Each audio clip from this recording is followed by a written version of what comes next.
first. Since you've all been looking, or many of you have been looking at the rocks in the lab, can anyone tell me what this particular rock might be?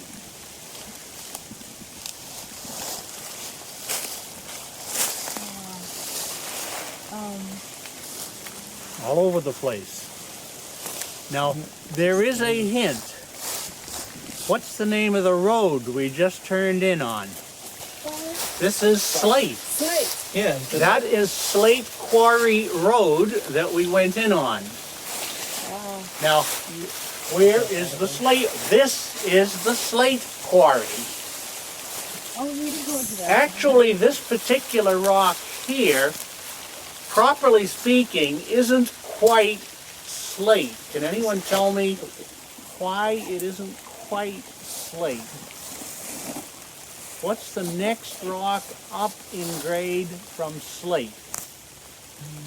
Phyllite. And do you remember how to tell phyllite from slate? No. Phyllite has a little bit of a shine to it, a silky shine. And this actually does have that silky shine. So strictly speaking, this rock here would be closer to a phyllite than a slate. There is no sharp dividing line between them. It's very much like when does white become black somewhere within gray. Mm-hmm. So you could get away with calling this a slate, but phyllite would be better. Now, That'd be Slate Quarry Road. it should be a phyllite quarry road. However, quarrymen, and as a matter of fact, the general public is generally not that particular about exactly what name they call something. Most or many granite countertops are not granite. If it's a hard rock and it's not marble, then according to the counter salesman, it's granite. Doesn't make any difference what a geologist thinks. And it's not that they're wrong, it's just that they're using a different definition. You can't take their claim for granted. You cannot take their word for granted. Right. Anyway, this particular rock here has a name, as do virtually all the rocks in the United States that have been studied. This is called the Ijamsville Phyllite. Ijamsville is a small village not too far away from here. I believe it's in Montgomery County.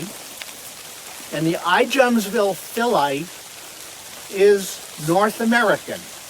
When we started in Tacoma Park was not North American. Somewhere in the vicinity of Rockville, we crossed a major fault called a suture, as in a medical suture where they sew things together.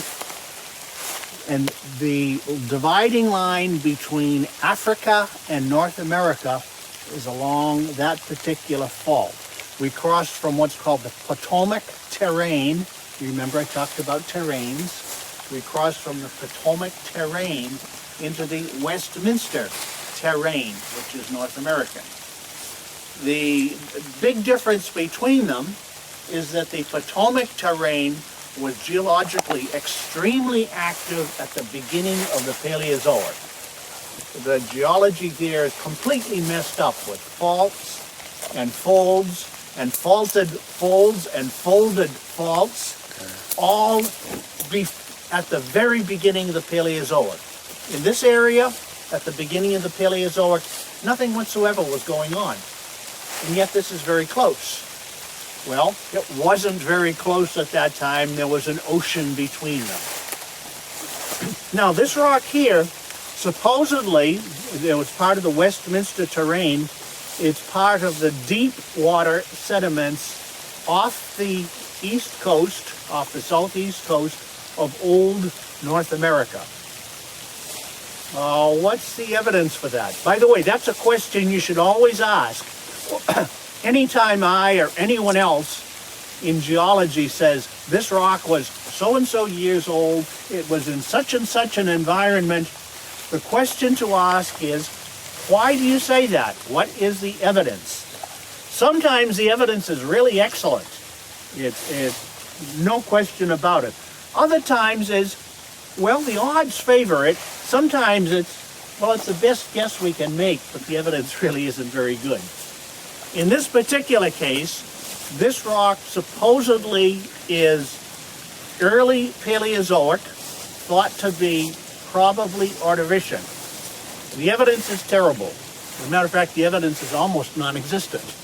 There is no radiometric evidence here, because there were no radioactive elements in here that can give you the date, and there are no fossils. Now, what you often do in that case is try to project geologically from a rock like that to some place that does have fossils. You can follow the rocks along, but the difficulty here is on both sides of this band of rocks, it's faults. You cannot follow it successively. The faults break the sequence, and so you can't trace it. So I will accept that it probably is early Paleozoic. However, if someone comes up next week and says, we found a fossil in it that tells me it's middle Paleozoic or that it's Precambrian, I would not be amazed to find that out. So I'm giving you the best opinion there is, but don't put too much faith in it. Now, deep water. That's another question. Why do we think it's deep water? What color is it? Dark. Dark sediments generally mean it was deposited in an environment without much oxygen in it. Dark color generally comes from one of two things. A very finely divided iron sulfide in a rock. As you know, pyrite has a black powder. Or carbon in a rock. Very finely divided carbon, like charcoal. In both cases, it's an indication that there wasn't any oxygen around. If there was oxygen, the iron rusts to ferric iron, which, as you know, is yellowish brown or reddish brown, not black. And carbon, of course, goes to carbon dioxide. So this rock was deposited in a place without any oxygen. Now, is it fine-grained or coarse-grained? It's very fine-grained. You can't make out any grains at all. And you can't make out any bedding either. It was deposited in a quiet, very uniform environment without much change with time. If you find any change with time, then you find separate layers because each change gives you a change in the sediments. There was no change here. There is no trace of bedding. Therefore, the guess is it was a nice, quiet, deep water environment without much oxygen in it. That's the evidence for it. And it generally seems to work out that way. That seems to be pretty good evidence. Now, I said there was no bedding in it. Obviously, it does have a very nice cleavage to it. Now, this rock splits beautifully, as you just saw. So it does have a good cleavage. It's a low-grade metamorphic rock, and you've had a whole bunch of new sheet silicates forming perpendicular to the pressure. Where did the pressure come from, by the way? The water. No, the pressure didn't come. That would be parallel to the bedding. We don't find any bedding here, and it's standing up on end. This rock was affected by the mountain building that went on after this rock was deposited. All of the rocks in this area do have a pronounced cleavage to them, a foliation. Now here, I would have trouble convincing you that this is not the bedding. It could conceivably be that we're looking at a shale here, and we're looking at the bedding. Our next stop will disabuse you of that notion. I can show you that there is both bedding and cleavage, and they are at an angle to one another. And the cleavage there is parallel to the cleavage here, and so it's probably the same cleavage. Okay? Any questions? What sort of mineral is that? It's the... Well, the sheet silicates, in this particular one, you can't tell looking at it, it's far too fine grained. But what it undoubtedly is chlorite, which is the green sheet silicate, probably a little bit of extremely fine-grained muscovite, and some newly formed clay minerals as well, all of which are sheet silicates. And I can't demonstrate that because you need the special equipment to do it in the lab. Clay minerals are hell to work with. It's a specialized thing. Okay, let's get back in the car, and we have just a very... Come on. let's see if I can find a loose figure that out. I know who to find. This is a good thing. You alright? It's a bit slippery here. Yeah, that's what I was doing. Watch out for the... Watch out for the water, yes. Yeah, well, I was going to say the wood is probably... Okay, here we go. Oh, that's quartz. It's quartz. Massive piece of quartz. Good. It's a massive piece of quartz, and it's cutting across the cleavage there. You can see the cleavage is dipping at a steep angle, and we've got that quartz vein cutting across it. Okay, we have a sequence. Is that an intrusion? Yes, it's an intrusion, but it's not an igneous rock. Okay. Quartz melts at something like 1700 degrees Celsius, which is a fantastically high temperature. And these rocks here were cooked at maybe 300 or 400 degrees. That doesn't compute. That doesn't work. And there's no sign of any cooking near the quartz vein. Liquid quartz, molten quartz, is unknown. Nobody has ever found any because we just don't get that hot. However, quartz is very soluble in very hot, what's called supercritical water. A few hundred degrees under pressure, water will dissolve quartz quite easily. So when this rock was being cooked, water was cooked out of it. That water was forced into cracks, escaped along cracks, and as it cooled down, as it moved away, it deposited the quartz. So that is what's called a hydrothermal quartz vein. Hydrothermal translates from Greek, hydro, water, thermal, hot. And that further confirms that it was underwater. Oh, no. This is water derived from the sediments themselves. Okay. At the time of metamorphism. Oh. At the time it was cooked. Now, So all of these then?